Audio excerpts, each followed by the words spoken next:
नमस्कार। मैं हूं आपका दोस्त विजय विद्रोही। आप मुझसे जुड़ चुके हैं, इसके लिए आप सबका तहे दिल से शुक्रिया। और अगले 7-8 मिनट में आपसे जुड़े रहने की कोशिश करूंगा। आज हम बात करेंगे छोटी पार्टियों की बढ़ती पूछ की। इस समय आप देख रहे हैं कि विपक्षी गठबंधन अपने साथ ज़्यादा से ज़्यादा छोटी पार्टियों को मिलाने में लगा है। यहाँ तक कि मोदी सरकार यानी बीजेपी भी एनडीए के गठबंधन में छोटी छोटी पार्टियों को मिलाने में लगी हुई हैं। आखिर ऐसा क्यों हो रहा है? क्योंकि मोटे तौर पर तो हमारे यहाँ यही कहा जाता है कि जितना छोटा चुनाव होता है उतनी ही छोटी पार्टियों की भूमिका बड़ी हो जाती है, लेकिन जितना बड़ा चुनाव होता है उसमें छोटी पार्टियों की भूमिका कम हो जाती है, सीमित हो जाती है। लेकिन अब तो 2024 के संदर्भ में छोटी पार्टियों की भूमिका क्या बड़ी होने वाली है? ये इसलिए होने वाली है क्योंकि बहुत इम्पॉर्टेंट बात है कि जितनी छोटी पार्टियां हैं ये सब ओबीसी समाज से या दलित समाज से आती हैं। उसमें भी महादलित और महापिछड़ों से आती हैं, ऐसी जातियां जो उपेक्षित रही, जिनको उनके वर्ग की प्रभुत्व वाली जो जातियां हैं उन्होंने आगे नहीं आने दिया और पॉलिटिकल बेनिफिट से दूर रखा। तो ऐसे में ये छोटी पार्टियों का गठन हुआ। और आप जानते हैं कि 2024 का लोकसभा चुनाव महादलित और महा ओबीसी के आसपास, उनकी राजनीति के आसपास घूम रहा है। एक, इसलिए छोटी पार्टियों की भूमिका बढ़ गई है। दो, क्योंकि चुनाव बाइपोलर होगा, यानी एक तरफ विपक्ष होगा, एक तरफ बीजेपी होगी, बीजेपी प्लस होगा, एक तरफ समझ लीजिए कांग्रेस प्लस होगा। तो ऐसे में एक एक सीट की मारामारी, एक एक सीट पे जैसे कि कम हार जीत के अंतर से जो सीटें हारी जीती गई थी वहां पर मारामारी, ये सब बढ़ गई है। इसकी वजह से भी छोटी पार्टियों की भूमिका बढ़ गई है।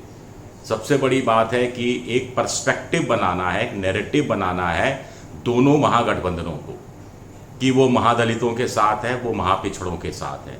और ये पर्सपेक्टिव कैसे बन सकता है? जब उनके साथ ज़्यादा से ज़्यादा छोटी पार्टियां जुड़ेंगी। ऐसा भी नहीं है कि छोटी पार्टियों की भूमिका बहुत सीमित हो जाती है। अब बिहार में आप लीजिए रामविलास पासवान की लोक जनशक्ति पार्टी, पिछली बार इस पार्टी को 8% वोट मिला था, लेकिन 6 लोकसभा सीटें जीती थी, 6 लोकसभा सीटें। यही वजह है कि पार्टी में बाद में टूट हुई, पारस अलग हो गए और चिराग पासवान अलग हो गए। अब बीजेपी दोनों से समझौता करना चाहती है और दोनों को अपने साथ मर्ज करना चाहती है, वो अलग बात है। लेकिन बिहार में देखिए लोक जनशक्ति पार्टी को 8% वोट मिला था। उधर जो उपेंद्र कुशवाहा की पार्टी है, जो जीतन राम मांझी की पार्टी है, जो वीआईपी पार्टी मुकेश सहनी की पार्टी थी और सीपीआई एमएल की जो पार्टी थी, इनको कुल मिलाकर 9% वोट मिला था। तो आप छोटी पार्टियों की भूमिका इस रूप में देख सकते हैं। आप महाराष्ट्र की बात कीजिए। महाराष्ट्र में प्रकाश अंबेडकर की पार्टी है बहुजन वंचित अघाड़ी। बहुजन वंचित अघाड़ी यानी बीवीआर ने पिछली बार कितना परसेंट वोट मिला था उसको? 7% वोट मिला था महाराष्ट्र में। एक भी लोकसभा सीट नहीं मिली थी। लेकिन पश्चिमी महाराष्ट्र के अंदर कांग्रेस की कम से कम 3 लोकसभा सीटें हराने में इस पार्टी की भूमिका रही थी। कांग्रेस कहती है प्रकाश अंबेडकर के कारण हम 3 सीटें हार गए, और प्रकाश अंबेडकर कहते हैं कि कांग्रेस के कारण हम 3 सीटें हार गए। प्रकाश अंबेडकर की पार्टी ने ओवैसी की पार्टी के साथ मिलकर औरंगाबाद में चुनाव लड़ा, जिसमें ओवैसी का उम्मीदवार जीत गया। यानी प्रकाश अंबेडकर की छोटी सी पार्टी के सहारे ओवैसी को महाराष्ट्र में लोकसभा चुनाव में खाता खोलने का मौका मिला। ये अपने आप में इम्पॉर्टेंट बात है। तो छोटी पार्टियों को उस समय नज़रअंदाज किया था कांग्रेस ने, आज की तारीख में वो नज़रअंदाज नहीं करेगी। हालांकि इस समय उद्धव ठाकरे के साथ प्रकाश अंबेडकर ने समझौता किया है और प्रकाश अंबेडकर बहुत बड़ा दावा कर रहे हैं कि वो और उद्धव ठाकरे मिलकर महाराष्ट्र की 50% लोकसभा सीटें जीतने की क्षमता रखते हैं। कांग्रेस भी थोड़ा झुकी है, कांग्रेस भी थोड़ा दबी है। प्रकाश अंबेडकर आगे ये भी कह रहे हैं कि पिछली बार भी उन्होंने कांग्रेस से कहा था कि कम से कम 10 ऐसी महाराष्ट्र की लोकसभा सीटें हैं जो पिछले 5 बार से आप लगातार हार चुके हैं, इनमें से हमें कुछ दे दी जाए, तो हमें दी नहीं गई थी। ओम प्रकाश राजभर की पार्टी की बात कर लेते हैं। ओम प्रकाश राजभर उत्तर प्रदेश में राजभरों की पार्टी है। वो कह रहे हैं कि साहब हमारी पॉलिटिकल पार्टीज में कोई सुनवाई नहीं होती थी। लोग हमारी पार्टी का, हमारी जाति, राजभर जाति का नाम तक नहीं जानते थे।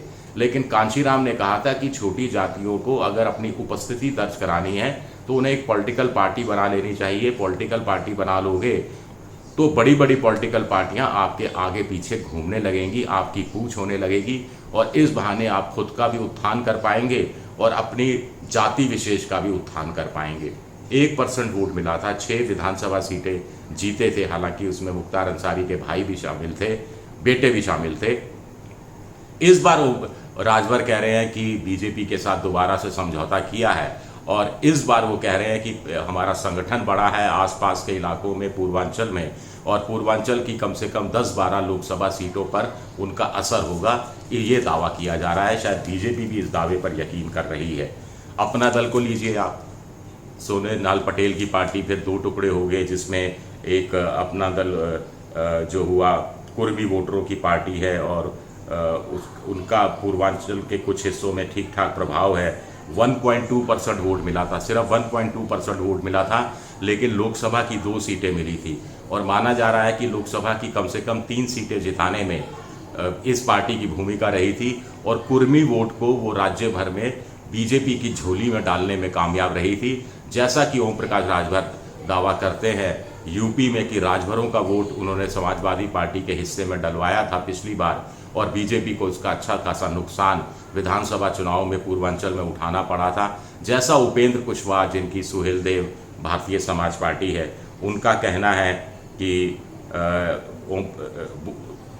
ओम प्रकाश राजभर की सुहेलदेव भारतीय समाज पार्टी है, उपेंद्र कुशवाहा की आरएलएसपी है।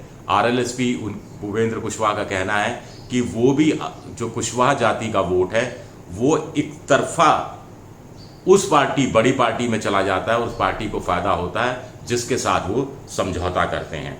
झारखंड की देखिए, झारखंड में एनडीए की एक एलआई है, ऑल झारखंड स्टूडेंट यूनियन, इनके भी कुशवाहा वोट है।